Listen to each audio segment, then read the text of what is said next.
Iniwan ka namin? Ha? Nagtatampo ka? Maganda nga palang mag-alaga ng ganitong klaseng aso. Alam mo yung tipong pag kinakausap mo sila, parang naiintindihan nila yung mga sinasabi mo. At tingnan mo nga, maging itong tatay ko ay natuto na rin na makipag-usap sa aso. Papakuha. Parang bata. Atras. Yan. Atras ka. Atras. Dito at madumi. Yan, o. Tam. Lugmok ka lang dyan. Hala, mahiga ka. Lugmok. Higa. Alam mo yung lugmok? Ha, sabi. Mahiga ka lang dyan. Yan, very good.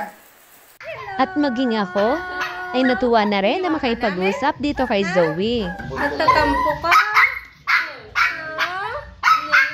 Nagtatampo ka? Iniwan ka namin? Hindi ka namin sinama? Oy, nawa mo ng baby. Malaga. Malaga. Yeah. Sama ikaw? Sama? Nasama ka? Nasama ka, bebe? Ha? Sasama ka ba? Kakain mo na kami, ha? Kakain mo na kami, ha? Kakain mo na kami. Gusto sumama? Sama? Sama ka? Sama? Sama? Sama? Sama? Sama ikaw? Mamaya. Kakain mo na kami, ha? Stay ka lang dyan. Stay. Stay ka lang, ha? Yan ka lang muna, ha? Kakain lang kami. Kakain lang kami. Yan ka lang. Mamaya na tayo maglalaro, ha? Mamaya na, ha? Mamaya na tayo lalaro.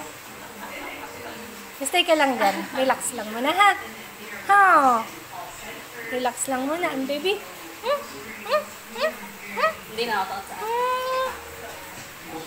Ang cute na asong ito ay hindi talaga sa amin. Bali, inihabilin lang ito ng may-ari dahil paluwas sila ng Manila. Wala daw silang ibang mapag-iiwanan, kaya dito na lang sa amin inihabilin pansamantala. At kahit nga ilang linggo lang namin siyang nakasama, nang umalis, aba, ay nakakamiss din pala.